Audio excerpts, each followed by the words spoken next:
नमस्कार, राम राम, सत श्री अकाल, आदाब दोस्तों। स्वागत है आपका अपने YouTube channel history by Vinod Kashyap के अंदर। दोस्तों, जैसा कि आप जानते हो कि इससे पीछे वीडियो के अंदर हमने पढ़ा था प्रजामंडलों से जुड़े महत्वपूर्ण तथ्यों के बारे में, उसमें होने वाली कुछ ऐसी गतिविधियों के बारे में जो रहस्यमय गतिविधियाँ थी, उनके बारे में हम दो प्रजामंडलों के बारे में पहले पढ़ चुके हैं। एक हमने पढ़ा जयपुर प्रजामंडल और एक हमने पढ़ा मेवाड़ प्रजामंडल। लेकिन इस वीडियो में दोस्तों हम जयपुर प्रजामंडल और मेवाड़ प्रजामंडल के आगे बढ़ेंगे और इस वीडियो में हम शुरू करने वाले हैं मारवाड़ प्रजामंडल के बारे में जानकारी। मारवाड़ के साथ हम बीकानेर प्रजामंडल को भी पढ़ेंगे और इसी दौरान आगे जिसी तरह समय रहेगा हम नेक्स्ट क्या है प्रजामंडल भी उसके साथ करते रहेंगे। तो चलिए दोस्तों, वीडियो शुरू करने से पहले आप लोगों से मेरी एक छोटी सी अपील कि जिन बच्चों ने मेरे चैनल को सब्सक्राइब नहीं किया है वो मेरे चैनल को सब्सक्राइब कर ले और साथ ही साथ बेल आइकन को भी दबा ले ताकि मेरे आने वाले न्यू वीडियोस के नोटिफिकेशन आपको मिलते रहे। तो चलिए दोस्तों, शुरू करते हैं प्रजामंडलों के बारे में जानकारी। तो प्रजामंडल जो है, प्रजामंडलों में हम सबसे पहले आज पढ़ने वाले हैं इस वीडियो के अंदर कौन सा प्रजामंडल? मारवाड़ प्रजामंडल।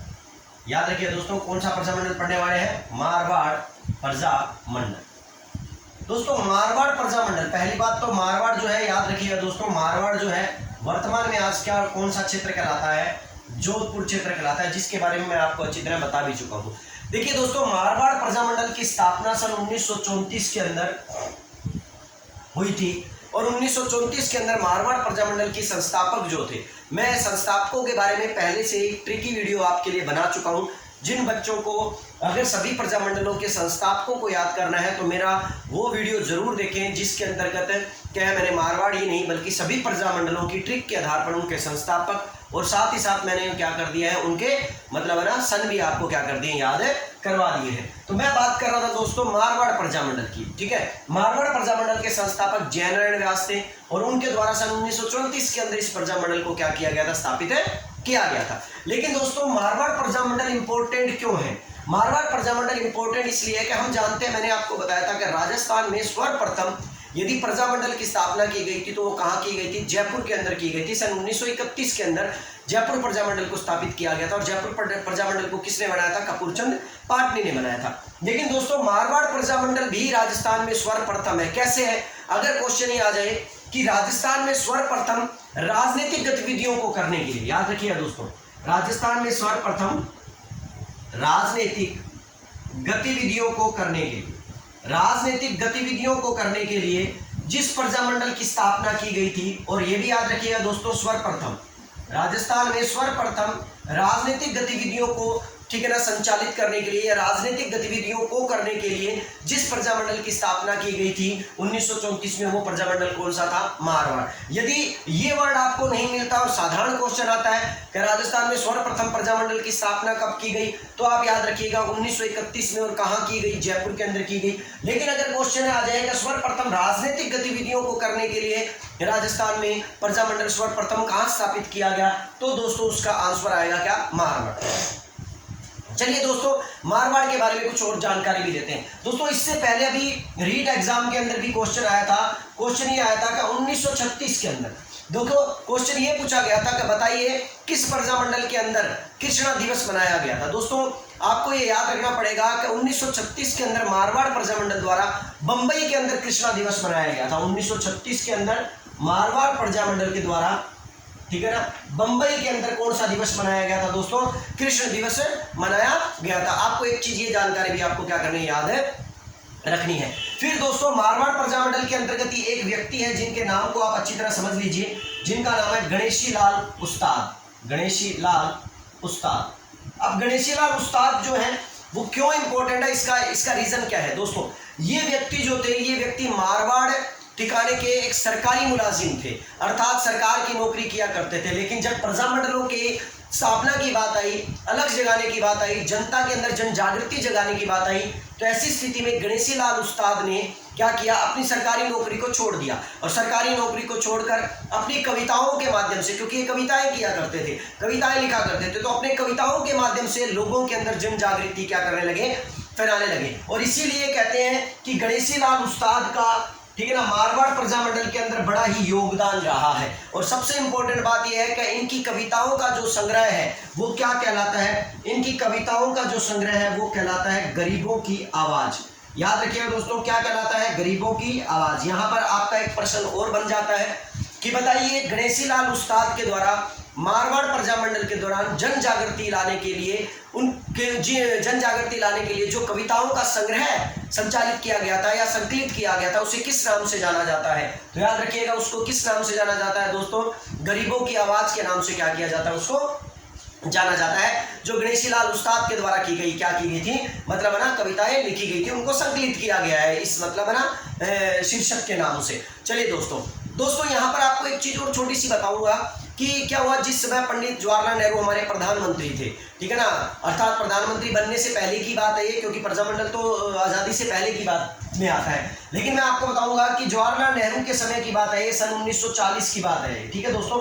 1940 में जवाहरलाल नेहरू जो थे, ठीक है ना, तो नेहरू जी ने 1940 में मारवाड़ के अंदर जो गतिविधियां हो रही थी, मारवाड़ के लोगों पर जो अत्याचार हो रहे थे, प्रजामंडलों के दौरान प्रजामंडलों को दबाया जा रहा था, मारवाड़ सरकार के द्वारा बड़ा ही मतलब है ना क्या मतलब है ना कुचक्र चलाए जा रहे थे। इसी वजह से क्या था कि नेहरू जी ने 1940 में, ठीक है, याद रखिएगा, नेहरू जी ने 1940 में द्वारकानाथ जी को, ठीक है, द्वारकानाथ, इनका पूरा नाम है द्वारकानाथ काचरू, ठीक है दोस्तों, द्वारकानाथ काचरू जी को कहते हैं कि द्वारकानाथ काचरू जी को मारवाड़ भेजा था। और मारवाड़ क्यों भेजा था दोस्तों? क्योंकि इन्होंने मारवाड़ के अंदर ये देखना था कि मारवाड़ का वातावरण कैसा है, मारवाड़ की आबो हवा कैसी है, अर्थात कहने का मतलब मारवाड़ के अंदर क्या जनता सुखी है या नहीं है, या मारवाड़ का जो सरकार जो है वो मतलब ना किस तरह से शासन कर रही है।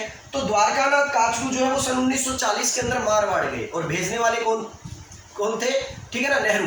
और उन्होंने क्या किया, द्वारकानाथ काचरू को जब भेजा तो द्वारकानाथ काचरू ने अपनी एक रिपोर्ट सौंपी दोस्तों। क्यों? क्योंकि इन्होंने मारवाड़ को पूरी तरह देखा और मारवाड़ के अंदर होने वाले अत्याचारों को देखा और किस तरह जनता पर मतलब है ना जुल्म किए जा रहे थे वो देखा।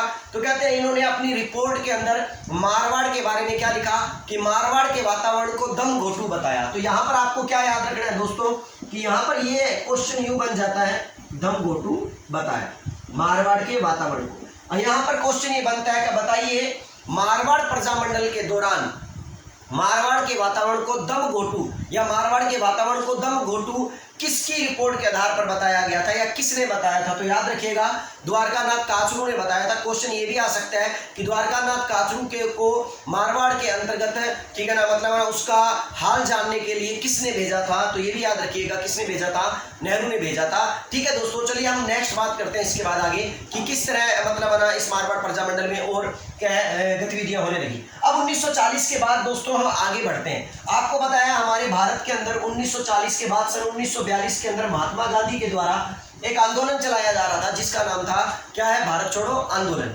अब भारत छोड़ो आंदोलन के समय की ही बात है, ये सन 1942 की बात है। 1942 में मारवाड़ सरकार ने क्या किया, जब वो आंदोलन के अंतर्गत पूरे के पूरा भारत जो था, भारत छोड़ो आंदोलन अंग्रेजों को निकालने में लगा हुआ था, उनके विरोध में था और महात्मा गांधी के इस आंदोलन के साथ लगा हुआ था। तो कहते हैं कि 1942 के अंदर मारवाड़ सरकार ने अनेक सत्याग्रहियों को पकड़ना शुरू कर दिया और पकड़ कर उनको जेलों में डालना शुरू कर दिया। जेलों के अंदर उन पर अत्याचार किए जाते थे, उनको मारा जाता था, उनको पीटा जाता था, यहाँ तक कि उनको खाना भी नहीं दिया जाता था कई दिन। और जब खाना दिया जाता था तो बासी खाना, खराब खाना दिया जाता था, उनको काफी मारा पीटा जाता था। कहते हैं कि 1942 के अंदर मारवाड़ के अंदर ही 41 बंदियों ने, जब उनके पास उनको खाना ढंग से नहीं दिया गया, उनको मारा पीटा गया, उनको जेलों में बंद कर दिया गया, तो 41 बंदियों ने जो कि उस समय जेल में बंद थे, उन्होंने जेल के अंदर भूख हड़ताल करने का क्या कर लिया, निश्चय कर लिया कि भाई जब आप हमें खाना गलत देते हो, खराब देते हो। और उस समय ये नियम भी था दोस्तों कि कैदियों को खाना बेकार नहीं दिया जा सकता। इस मुहिम को चलाने वाले व्यक्ति थे भगत सिंह। याद रखिएगा दोस्तों, ये भगत सिंह की ही बदौलत है कि आज भी जेलों के अंदर कैदियों को, बंदियों को खाना जो है वो क्या मिलता है, अच्छा मिलता है, खाना जो है वो सही मिलता है। 1942 में 41 बंदियों ने अपने आप को गिरफ्तार करवाने के बाद जब वहां पर भूख हड़ताल शुरू कर दी, तो ये भूख हड़ताल काफी लंबे समय तक चली दोस्तों। लेकिन यहाँ पर क्वेश्चन क्या आता है, क्वेश्चन ये आता है कि इन 41 बंदियों के अंदर भूख हड़ताल के दौरान कौन सा एक बंदी मारा गया था? तो याद रखिएगा दोस्तों, एक व्यक्ति जो था, जो एक क्रांतिकारी जो था, आंदोलनकारी जो था, जिसका नाम था बाल मुकुंद बिस्सा। याद रखिएगा दोस्तों, बाल मुकुंद बिस्सा। तो याद रखिएगा बाल मुकुंद बिस्सा जो है वो भूख हड़ताल के दौरान क्या हो गए थे, शहीद हो गए थे। हम मरना नहीं कहेंगे इन लोगों को, इनको शहीद होना कहेंगे। तो याद रखिएगा दोस्तों, बाल मुकुंद बिस्सा जो है वो उसी भूख हड़ताल के दौरान क्या हुए थे, शहीद हुए थे। अब इसका क्वेश्चन क्या बनता है दोस्तों, क्वेश्चन ये बनता है कि बताइए बाल मुकुंद बिस्सा जो कि भूख हड़ताल के दौरान क्या हो गए थे, मतलब ना शहीद हो गए थे, उनका संबंध किस प्रजामंडल से है। तो याद रखिएगा दोस्तों, किस प्रजामंडल से है, मारवाड़ प्रजामंडल से है। बाल मुकुंद बिस्सा जो कि भूख के कारण मर गए, अर्थात क्या हो गए, मारवाड़ के कारण आ गए, अर्थात मरना, अर्थात मारवाड़, मार। ठीक है, तो दोस्तों याद रह जाएगा बाल मुकुंद बिस्सा जो है वो किस प्रजामंडल से जुड़े थे, मारवाड़ प्रजामंडल से जुड़े थे। दोस्तों मारवाड़ प्रजामंडल का एक और बड़ा इंपॉर्टेंट चर्चित कांड रहा है, जिस कांड को क्या कहा जाता है, दाबड़ा हत्याकांड या दाबड़ा कांड। दोस्तों दाबड़ा हत्याकांड या दाबड़ा कांड जो है 13 मार्च सन 1947 को हुआ था। 13 मार्च सन 1947। ठीक है दोस्तों, और दाबड़ा नामक क्षेत्र जो है वो क्या है, नागौर के अंदर पड़ता है, डीडवाना के पास है। इसी दाबड़ा कांड को दाबड़ा हत्याकांड भी कहा जाता है या दाबड़ा कांड भी कहा जाता है। ये क्वेश्चन भी कई परीक्षाओं में पूछा गया है कि बताइए दाबड़ा कांड का संबंध किस प्रजामंडल से है। तो दाबड़ा हत्याकांड का संबंध या दाबड़ा कांड का संबंध किस प्रजामंडल से है, मारवाड़ प्रजामंडल से है। दोस्तों मैं जो बता रहा था कि इस प्रजामंडल के अंदर दाबड़ा हत्याकांड जो है वो डीडवाना के पास ये क्षेत्र पड़ता है, जो कि नागौर के अंदर पड़ता है। कहते हैं कि ये जो हत्याकांड जो था ये जागीरदारों के द्वारा किया गया था। कहते हैं कि लगभग 700 ब्राह्मण थे, पुष्करणा ब्राह्मण थे, जिनको गांव से बाहर किया जा रहा था। और कहते हैं कि उन लोगों ने इस बात का विरोध करना शुरू कर दिया कि हम गांव से बाहर नहीं जाएंगे। और उसी विरोध में उन लोगों ने एक किसान सभा बुलाई, एक किसान सभा का आयोजन किया। और जिसका मतलब है ना, जब उन्होंने जिस बात का पता जो है जागीरदारों को पता चल गया, तो जागीरदारों के अंदर उसका नेतृत्व करता जो था उसका नाम था माथुर दास। माथुर दास, ठीक है ना। तो जागीरदारों का नेतृत्व करता जो था वो था माथुर दास, ठीक है ना, या मथुरा दास माथुर, सॉरी दोस्तों, मथुरा दास माथुर, मथुरा दास माथुर। ठीक है दोस्तों, मथुरा दास माथुर। मथुरा दास माथुर जो था वो जागीरदारों का नेतृत्व कर रहा था। और कहते हैं जब इस आंदोलन का, इस सभा का पता लगा कि वो 700 पुष्करणा ब्राह्मणों के पक्ष के अंदर पूरा गांव जो है, पूरे गांव के किसान जो है वो इकट्ठे हो रहे हैं, तो ऐसी स्थिति में क्या हुआ कि उन लोगों ने इस सभा को क्या कर दिया, कुचलने का निश्चय कर लिया। और उन लोगों के नेतृत्व के रूप में कौन आगे चल रहा था, मथुरा दास माथुर चल रहा था। और कहते हैं कि वहां पर लाठियां बरसाई गई, वहां पर क्या है काफी मतलब बना, उन पर मारपीट की गई, उन पर जुर्म किए गए, जिस दौरान चुन्नीलाल शर्मा, ठीक है ना, और रमाराव और रूंगाराम जैसे कई किसान जो है वो क्या हो गए, ठीक है ना, उस लाठीचार्ज के अंदर क्या हो गए, शहीद हो गए। तो इसका मतलब आपको ये भी याद रखना है दोस्तों कि दाबड़ा हत्याकांड जो है वो किस प्रजामंडल से जुड़ा है, मारवाड़ प्रजामंडल से जुड़ा है। और इस दाबड़ा हत्याकांड के अंतर्गत लाठीचार्ज का नेतृत्व करने वाला व्यक्ति कौन था, मथुरा दास माथुर था, जो 13 मार्च सन 1900 क्या हुआ था, 47 के अंदर हुआ था। चलिए दोस्तों, मारवाड़ प्रजामंडल की इंपॉर्टेंट और लास्ट बात दोस्तों, जब हम इस मारवाड़ प्रजामंडल को अंजाम दे रहे थे और मारवाड़ प्रजामंडल की स्थापना सन 1934 के अंदर राजनीतिक गतिविधियों को करने के लिए कर दी गई थी, जो कि प्रथम प्रजामंडल था। इस समय हमारे पास क्वेश्चन ये उठता है कि इस समय सर मारवाड़ का शासक कौन था। तो दोस्तों याद रखिएगा कि प्रजामंडलों के दौरान मारवाड़ का जो शासक था उसका नाम था उम्मेद सिंह। याद रखिए दोस्तों, उसका नाम क्या था, उम्मेद सिंह। और आपको ये बात भी याद रखनी है कि इसी उम्मेद सिंह की मृत्यु के बाद जिस वक्त राजस्थान का एकीकरण शुरू हुआ, याद रखिएगा, इसी उम्मेद सिंह की मृत्यु के बाद जिस वक्त राजस्थान का एकीकरण शुरू हुआ, तो उम्मेद सिंह की मृत्यु हो जाने के बाद यहीं पर, ठीक है ना, मारवाड़ का अर्थात जोधपुर का शासक जो था वो कौन बना, हणूत सिंह बना, जिसके बारे में मैं आपको एकीकरण के बारे में अंदर बता भी चुका हूँ कि ये वही हणूत सिंह है जो क्या था, पाकिस्तान के अंदर शामिल होना चाहता था मोहम्मद अली जिन्ना के कारण। और ये वही हणूत सिंह है जिसने क्या किया था, चौथे चरण के अंदर वीपी मेनन के कनपट्टी पर क्या तानी थी, पेन पिस्टल तानी थी। तो दोस्तों याद रखिएगा, उम्मेद सिंह के बाद उसका पुत्र जो है वो कौन गद्दी का वारिस बना है, हणूत सिंह बना है 1947 के अंदर, ये याद रखिएगा, क्योंकि उम्मेद सिंह की मृत्यु जो थी 1947 के करीब हो गई थी। तो इसलिए इस समय प्रजामंडल के आंदोलनों के दौरान अगर आपको शासक पूछे मारवाड़ का कौन था, तो याद रखिएगा दोस्तों राव उम्मेद सिंह था। उम्मेद सिंह क्या था, मारवाड़ प्रजामंडल के अंतर्गत क्या था, शासक के रूप में कार्य कर रहा था। तो आशा करता हूं दोस्तों ये मारवाड़ प्रजामंडल का जो मतलब है ना बातें थी वो आपने याद कर ली होंगी। एक बार आप इसका स्क्रीनशॉट लेना चाहें तो ले लीजिए, ताकि मैं फिर उसके बाद आगे दूसरा प्रजामंडल जो है वो आपको क्या करूं, स्टार्ट कर दूं। चलिए दोस्तों, आशा करता हूं आपने स्क्रीनशॉट ले लिया होगा। और हम नेक्स्ट जिस प्रजामंडल की तरफ बढ़ रहे हैं दोस्तों, ये भी बड़ा इंपॉर्टेंट प्रजामंडल है, और वो प्रजामंडल है बीकानेर प्रजामंडल, जिसकी स्थापना के बारे में मैं आपको बहुत बार मैंने आपको बोल दिया है कि मैं वीडियो बना चुका हूं। इस वीडियो को आप जरूर देखें, ताकि आपको संस्थापक और स्थापना जो है वो उनकी आपको क्या हो जाए, याद हो जाए। बीकानेर प्रजामंडल, ठीक है ना, और मेरा सूत्र था वैद्य बीका, ठीक है ना, वैद्य बीका। वैद्य बीका मतलब बीकानेर प्रजामंडल का संस्थापक जो है वो कौन है, मगाराम वैद्य है दोस्तों, याद रखिएगा कौन है, मगाराम वैद्य। लेकिन सबसे इंपॉर्टेंट बात क्या है बीकानेर प्रजामंडल की दोस्तों, बीकानेर प्रजामंडल की सबसे इंपॉर्टेंट बात यह है कि बीकानेर प्रजामंडल की स्थापना जो है वो राजस्थान में नहीं हुई है दोस्तों। बीकानेर प्रजामंडल की स्थापना कहाँ हुई है, कलकत्ता में हुई है। ये भी याद रखिएगा दोस्तों, कलकत्ता में कहाँ हुई है, कलकत्ता में रत्नाबाई ट्रस्ट के मकान के अंदर हुई है, रत्नाबाई ट्रस्ट नामक मकान के अंदर हुई है, ठीक है ना। तो याद रखिएगा दोस्तों, बीकानेर प्रजामंडल की स्थापना जो है वो राजस्थान के अंदर नहीं हुई। ये ऐसे प्रजामंडलों में आता है, ऐसे प्रजामंडलों में से एक है जिनकी स्थापना जो है वो कहाँ हुई थी, राजस्थान से बाहर हुई थी। तो हम इसके बारे में जानकारी लेंगे। हालांकि दोस्तों मैंने अभी बताया बीकानेर प्रजामंडल के संस्थापकों में हम मगाराम वैद्य का नाम लेते हैं, क्योंकि इंपॉर्टेंट व्यक्ति यही है, और इनके द्वारा ही क्या किया था, बीकानेर प्रजामंडल का पूर्ण रूप से क्या किया गया था, मतलब है ना पूरा सहयोग दिया गया था, और स्थापना में इनका सबसे बड़ा योगदान था। लेकिन कुछ नाम आपको याद रखने पड़ेंगे दोस्तों, जिसमें एक नाम आता है लक्ष्मीदास, एक नाम आता है सत्यनारायण सराफ, और एक नाम आता है रघुवर दयाल। ये एक वकील थे दोस्तों, ठीक है। तो आप याद रखिएगा, दोबारा बता रहा हूँ, मगाराम वैद्य, रघुवर दयाल, ठीक है ना, सत्यनारायण सराफ और लक्ष्मीदास,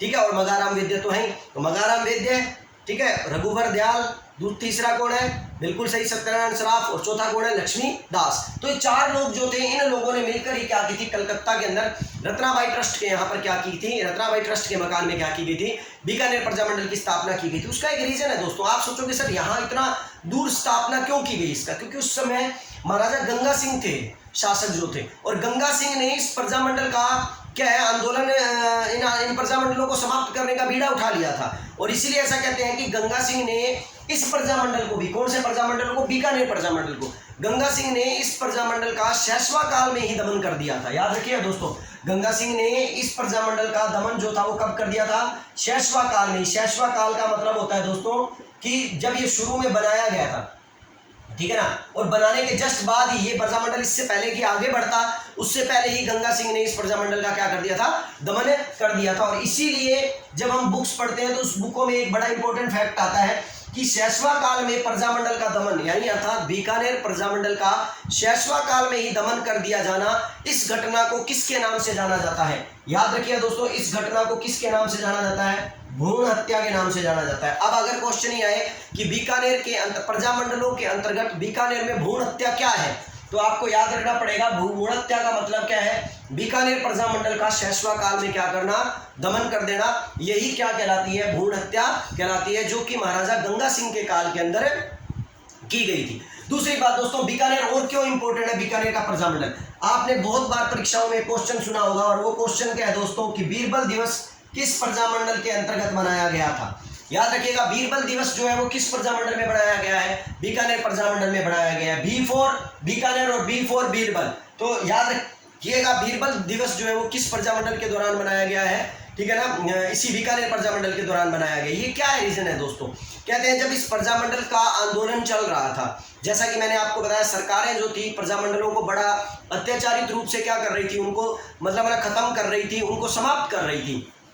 तो क्या था कि इस दौरान आंदोलन के अंतर्गत काफी शहीद हुए थे, जिसके कारण क्या था कि मतलब ना एक व्यक्ति था जो क्या था, बीरबल नाम का था, वो भी इस आंदोलन के अंदर क्या हुआ था, शहीद हुआ था। और इसीलिए उसके नाम के ऊपर बीकानेर के अंदर किस दिवस की स्थापना कर दी गई, या कि कौन सा दिवस मनाया गया उस दिन, बीरबल दिवस मनाया गया। और कहते हैं कि इसी के नाम से इंदिरा गांधी नहर की मुख्य वितरिका शाखा है दोस्तों, जिसका नाम भी हमने क्या रखा हुआ है, मतलब ना बीरबल शाखा रखा हुआ है। तो याद रखिएगा, इंदिरा गांधी नहर की जो शाखा जो है, ठीक है ना, मुख्य वितरिका जो है, उसका नाम भी हमने किसके नाम पर रखा हुआ है, इसी शहीद हुए व्यक्ति के नाम पर रखा है, इसी शहीद हुए मतलब ना प्रजामंडल के अंदर होने वाले शहीद होने वाले बीरबल के नाम पर रखा गया है। दोस्तों दमन के बारे में जब इस बात का जब बीकानेर के अंदर जो जिस तरह से दमन किया जा रहा था, लोगों को मतलब ना मारा जा रहा है, लोगों की मतलब ना क्या है कि कई संपत्तियां जब्त की जा रही है, उनको क्या किया जा रहा है, जेलों में डाला जा रहा है। तो ऐसी स्थिति में जब इस बात का नेहरू जी को पता लगा तो कहते हैं कि यहाँ तक कि बीकानेर प्रजामंडल में, तो आपको एक चीज़ और बड़ी बात बताऊं कि बीकानेर के अंदर तो क्या है कि जब शादी की कुमकुम पत्रिकाएं जो होती थी ना, वो भी पहले राजा को दिखानी पड़ती थी, अर्थात राज्य को दिखानी पड़ती थी, सरकार को, और उसके बाद जब वो ये कहते थे कि हाँ भाई ठीक है तो आप कर सकते हो, तब आप जाकर क्या कर सकते थे, शादी की कुमकुम पत्रिकाएं जो है वो क्या कर सकते थे, छपवा सकते थे, कार्ड छपवा सकते थे, शादी करने के मतलब है ना क्या कर सकते थे, मतलब है ना योग्य हो सकते थे। इसीलिए क्या है, जब इस बात का पता नेहरू जी को लगा तो नेहरू जी ने इसी प्रजामंडल के लिए वर्ड कहे थे, क्योंकि ये वर्ड बड़े इंपॉर्टेंट है दोस्तों, जो आपको क्या है क्या मतलब है ना परीक्षा में पूछे भी जा सकते हैं कि जहां शादी की कुमकुम पत्रिकाएं राज्य से सेंसर करवानी पड़ती हो, ठीक है ना, उस राज्य का शासक इंसान नहीं हैवान है। ऐसा कहना किसका था, नेहरू जी का था। तो इसलिए याद रखिए दोस्तों, ये क्वेश्चन यूं आ सकता है कि बताइए कि नेहरू जी ने ये शब्द किस प्रजामंडल के लिए कहे हैं कि जहां शादी की कुमकुम पत्रिकाएं राज्य से सेंसर करवानी पड़ती हो, तो उस राज्य का शासक इंसान नहीं हैवान है। ऐसा किस प्रजामंडल के लिए कहा गया था, बीकानेर प्रजामंडल के लिए कहा गया था, अर्थात बीकानेर प्रजामंडल के शासकों के लिए कहा गया था। चलिए दोस्तों नेक्स्ट बात करेंगे। अब घटना एक बार हम बात कर रहे हैं 26 जनवरी सन 1930 की दोस्तों, एक बार हम पीछे की तरफ चलते हैं और मैं आपको एक घटना बीकानेर प्रजामंडल की, ठीक है, क्या करता हूं बताता हूं। सन 1930 में घटना क्या घटित हुई। 26 जनवरी सन 1930 को जब स्वामी गोपाल दास नाम के व्यक्ति थे और उनके साथ चंद्रमल बहड़ जो थे, ये दोनों व्यक्ति जो है दोस्तों बड़े इंपॉर्टेंट है बीकानेर प्रजामंडल के अंदर।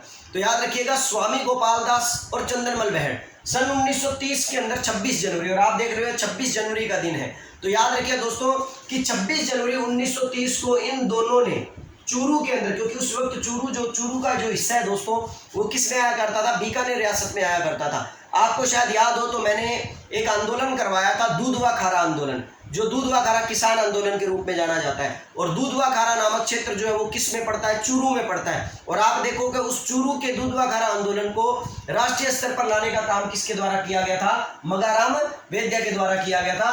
क्यों किया गया था, क्योंकि मगाराम वैद्य बीकानेर से जुड़े थे और चूरू का जो दूधवा खारा क्षेत्र है वो भी किस में आया करता था, बीकानेर रियासत में आया करता था। मैं जो बता रहा हूं दोस्तों कि चूरू के अंदर एक धर्म स्तूप है दोस्तों, ठीक है ना। तो चूरू के धर्म स्तूप के लिख देता हूं, चूरू के धर्म स्तूप, वहां क्या है, चूरू का जो धर्म स्तूप है दोस्तों, तो चूरू के धर्म स्तूप के वहां पर क्या हुआ का, एक तो गोपाल दास, दूसरा कौन है दोस्तों, चंद्रमल बहड़, ये दोनों के दोनों जो थे दोस्तों, क्या हुआ कि वहां गए चूरू के धर्म स्तूप पर और वहां जाकर उन्होंने क्या किया, तिरंगा फहराया। तो यहां क्वेश्चन आ जाता है दोस्तों कि बताइए, ठीक है, कि चंद्रमल बहड़ और, ठीक है ना, या गोपाल दास दोनों ने 26 जनवरी सन 1930 को बीकानेर प्रजामंडल के दौरान कहां पर तिरंगा फहराया था। तो आप क्या बोलोगे दोस्तों, चूरू के धर्म स्तूप पर मतलब ना तिरंगा क्या किया था, फहराया था। और सबसे बड़ी बात, जिस वक्त वो तिरंगा फहरा रहे थे दोस्तों, उस वक्त उनके द्वारा एक क्या दिया गया था, नारा दिया गया था, ठीक है, जो नारा बड़ा ही इंपॉर्टेंट है दोस्तों। तो ये नारा जो है वो बड़ा इंपॉर्टेंट इसलिए है क्योंकि मैं आपको वो फैक्ट करवा रहा हूं जो परीक्षाओं की दृष्टि से बड़े इंपॉर्टेंट है, ठीक है ना। तो वो फैक्ट क्या है, वो नारा क्या है, उन्होंने उस वक्त नारा दिया था कि अखरो रुपयो चांदी रो, ठीक है ना, अखरो रुपयो चांदी गो राज महात्मा गांधी रो, ठीक है ना। तो याद रखना दोस्तों, यह नारा क्या था, कि अखरो रुपयो, लिख देता हूं ताकि आप इसको स्क्रीनशॉट ले इसको, अखरो रुपयो चांदी गो, अखरो रुपयो चांदी गो राज महात्मा गांधी गो, राज महात्मा गांधी गो, ठीक है। तो इसीलिए याद रखो दोस्तों, ये नारा जो है ये किसके द्वारा दिया गया था, गोपाल दास स्वामी के द्वारा और चंद्रमल बहड़ के द्वारा। ये नारा चूरू के धर्म स्तूप पर जब तिरंगा फहराया गया था तब दिया गया था। तो इंपॉर्टेंट फैक्ट है दोस्तों जिसको आप क्या करिएगा, अपने नोट्स में लिख लीजिएगा या याद कर लीजिएगा और इसे आप क्या कर लीजिएगा, अच्छी तरह पढ़ लीजिएगा। दोस्तों दूसरी बात, यहाँ पर कहते हैं कि बीकानेर के महाराजाओं के द्वारा इस कदर जुल्म ढाया जा रहा था, बीकानेर के महाराजा जो है इस कदर निरंकुश हो गए थे कि जनता के अंदर त्राहिमाम मच गया था, ठीक है ना, और जनता जो थी वो बड़ी परेशान हो गई थी। तो कहते हैं कि उनकी निरंकुशता के ऊपर एक राइटर थे जिनका नाम था विजय सिंह मेहता। याद रखिए दोस्तों, उनका नाम क्या है, विजय सिंह मेहता, ठीक है दोस्तों। एक राइटर हुए हैं विजय सिंह मेहता। उस विजय सिंह मेहता ने बीकानेर के शासकों की निरंकुशता को देखते हुए और किस कदर वो जनता पर जुल्म ढा रहे हैं उसको देखते हुए बीकानेर राज्य के को क्या किया था, नादिर शाही राज्य की क्या दे दी थी, संज्ञा दे दी थी। और इसीलिए उन्होंने एक पुस्तक लिखी थी कि बीकानेर राज्य में नादिर शाही।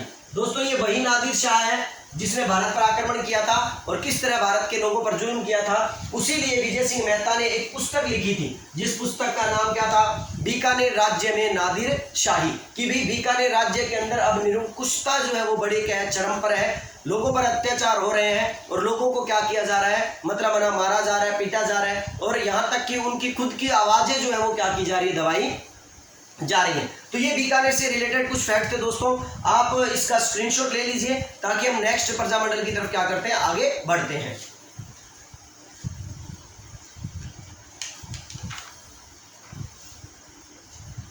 चलिए दोस्तों, अब बीकानेर प्रजामंडल के कुछ अन्य फैक्टों की तरफ भी जानकारी ले लेते हैं ताकि हमारा जो ये टॉपिक जो है ये भी क्या हो जाए, हमारा क्लियर हो जाए। और कुछ फैक्ट्स बच गए हैं जिनको मैं आपको बता देता हूं। इसका मैं एक बार क्या थोड़ा सा यहाँ से क्लियर कर देता हूँ ताकि आपको लिखने में कुछ प्रॉब्लम नहीं हो और स्क्रीनशॉट दोबारा लेने में भी कोई प्रॉब्लम नहीं हो।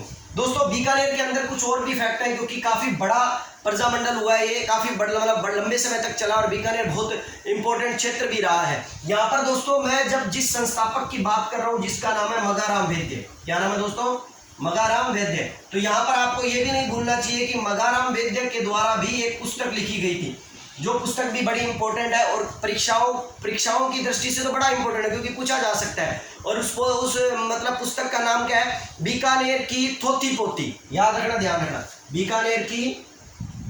बीकानेर की थोथी पोथी। देखिए दोस्तों, पोथी जो होती है किताब को बोलते हैं और हमारे राजस्थानी भाषा में थोथी का मतलब क्या होता है, खोखला, ठीक है ना, मतलब उसमें कुछ नहीं होना। तो ये है बीकानेर के अंदर मगाराम वैद्य ने बीकानेर प्रजामंडल के दौरान एक पुस्तक लिखी थी बीकानेर के साम्राज्य को, मतलब उसके शासन को देखते हुए, और उस पुस्तक का नाम था बीकानेर की थोथी पोथी। तो ये बड़ा इंपॉर्टेंट क्वेश्चन बन जाता है क्योंकि बीकानेर के संस्थापक जो है वो बीकानेर प्रजामंडल के संस्थापक जो है वो कौन है, मगाराम वैद्य हैं, इसलिए इनके द्वारा लिखी गई पुस्तक का भी बड़ा इंपॉर्टेंट महत्व हो जाता है। एक चीज और दोस्तों, 26 अक्टूबर सन 1944 की बात है, 26 अक्टूबर सन 1944 के अंदर संपूर्ण राज्य में, याद रखिए दोस्तों बड़ा इंपॉर्टेंट है ये भी कि 1944, ठीक है दोस्तों, 26 अक्टूबर सन 1944 लिख देता हूं, ये लीजिए पूरा, 26 अक्टूबर सन 1944 को संपूर्ण बीकानेर के संपूर्ण राज्य में, क्योंकि हमारा जो राजपूताना जो था यहाँ पर, इन संपूर्ण राज्य में बीकानेर दमन विरोधी क्या किया गया था, बीकानेर दमन विरोधी दिवस बनाया गया था, बीकानेर दमन विरोधी दिवस संपूर्ण राज्य में दोस्तों, ठीक है ना, विरोधी दिवस। तो ये बड़ा इंपॉर्टेंट बात है कि 26 अक्टूबर सन 1944 को, ठीक है ना, संपूर्ण राज्य में बीकानेर दमन विरोधी दिवस, कि बीकानेर का जो दमन किया जा रहा है हम उसका विरोध करते हैं। तो बीकानेर दमन विरोधी दिवस जो है वो कब बनाया गया, 26 अक्टूबर सन 1944 को बनाया गया। समय बढ़ने लगा, हम 44 तक आ चुके हैं दोस्तों, कहाँ चले थे 30 के बाद इसके संस्थापना के पर पहुंचे, उसके बाद हम धीरे धीरे आगे 1944 पर, और अब आ जाते हैं दोस्तों 1947 में, जिस वक्त भारत क्या था, आज़ाद होने वाला था, ठीक है ना। और आज़ाद होने के साथ ही बीकानेर में क्या एक घटना घटित हुई उसके बारे में मैं आपको बताता हूँ। बीकानेर के गृह मंत्री हुए थे दोस्तों, सन 1947 की घटना, जिस वक्त क्या था, बीकानेर के शासक जो थे वो शार्दुल सिंह थे, ठीक है दोस्तों, बीकानेर के जो शासक थे शार्दुल सिंह थे, और यही वो शासक है दोस्तों शार्दुल सिंह, याद रखिएगा, जिन्होंने बीकानेर को मतलब ना भारत के विलय पत्र पर सबसे पहले साइन किए थे 7 अगस्त सन 1947 को, ये भी याद रखिएगा शार्दुल सिंह ने ही किए थे। शार्दुल सिंह जो थे दोस्तों 1947 में महाराजा शार्दुल सिंह ने क्या हुआ कि जो बीकानेर के जो गृह मंत्री रहे थे जिनका नाम था ठाकुर प्रताप सिंह, उनको आपूर्ति मंत्रालय प्रदान कर दिया गया था। याद रखिएगा कि शार्दुल सिंह ने ठाकुर प्रताप सिंह को, याद रखिए दोस्तों, किसको, ठाकुर प्रताप सिंह को, शार्दुल सिंह ने ठाकुर प्रताप सिंह को कौन सा मंत्रालय दे दिया, आपूर्ति मंत्रालय दे दिया, ठीक है ना, अर्थात कहने का मतलब आपूर्ति मंत्रालय सौंप दिया। आपूर्ति का मतलब चीजों का, खनन का और अन्य मतलब खाने पीने की जो सामान है उनका लाना और ले जाने का, ये सारा मंत्रालय किसके हाथ में दे दिया, प्रताप सिंह के हाथ में दे दिया, ठाकुर प्रताप सिंह के हाथ में दे दिया गया। अब मैं जो बात बताने वाला हूँ ये क्यों बता रहा हूँ, क्योंकि ठाकुर प्रताप सिंह को जब आपूर्ति मंत्रालय सौंपा गया तो वो इतना लालची व्यक्ति था और इतना मतलब है ना ये कह दिए भ्रष्ट व्यक्ति था कि वो किससे जुड़ गया, वो ऐसे व्यापारियों से मिल गया जो व्यापारी भी पैसा देकर अपना काम करवाना चाहते थे। तो कहते हैं कि तब लालची और भ्रष्ट व्यापारियों से उसने साठगांठ कर ली और साठगांठ कर हमारे बीकानेर से बाहर जाने वाले जितने भी ट्रक हुआ करते थे या जितना भी चना और सरसों जो बीकानेर से बाहर जाया करता था, उस सरसों और चने के निकासी पत्र पर, जिसको हम अनुज्ञा पत्र बोल देते हैं, परमिट बोल देते हैं, ठीक है ना, उस चने और सरसों के रूप में जब भी कोई ट्रक जाता था, कोई साधन जाता था, तो उस परमिट के जरिए बहुत ज़्यादा भ्रष्टाचार किया जाने लगा। अर्थात कहने का परमिट देने के लिए काफ़ी पैसा लिया जाता था, किसी को कम दिया जाता था, किसी को किस प्रकार से मतलब ना चक्कर लगाए जाते थे, उनको दिया नहीं जाता था। जिन व्यापारियों ने साठगांठ कर रखी थी, केवल उन्हीं व्यापारियों के चने और सरसों को बाहर ले जाने का क्या था मतलब परमिट जिनको मिल जाता था। ये विवाद जो था दोस्तों बड़े पैमाने पर क्या हुआ था, नजर में आया था, सामने आया था, और ये विवाद जो है वो बहुत बड़ा मतलब विषय बन गया था। और कहते हैं इसके ऊपर जांच भी हुई थी और इसीलिए कहते हैं कि बाद में प्रताप सिंह को क्या है कि मतलब इसके पद से क्या कर दिया गया था, हटा दिया गया था। तो दोस्तों याद रखिएगा कि शार्दुल सिंह के काल के अंदर आपूर्ति मंत्री जो थे प्रताप सिंह थे, और इन्हीं के काल के अंदर हमारा भारत का पहला तो नहीं कह सकते, ठीक है ना, लेकिन भारत का एक घोटाला हमारे सामने आया था, जो घोटाला भ्रष्ट व्यापारियों के साथ, लालची व्यापारियों के साथ साठगांठ कर क्या किया गया था। और ये घोटाला जो है वो अनुज्ञा पत्र के कारण हुआ था, परमिट के कारण हुआ था कि किसको परमिट देना चाहिए, किसको नहीं देना चाहिए, और जिन लोगों ने पैसा दिया, भ्रष्ट थे, उन लोगों को परमिट दिया गया और बाकियों को चक्कर कटाए गए, जैसा कि आज भी होता है दोस्तों, ठीक है। तो चलिए, क्योंकि भ्रष्टाचार कभी खत्म नहीं होने वाला, इस भ्रष्टाचार की बहस को केवल हम 2 शब्दों में यूं समाप्त कर सकते हैं कि यदि हम खुद भ्रष्टाचार का सहयोग नहीं करेंगे तो भ्रष्टाचार नहीं फैलेगा। लेकिन ऐसा हो नहीं सकता, ऐसा होने का केवल एक ही रीजन है कि हमें जागरूक होना पड़ेगा।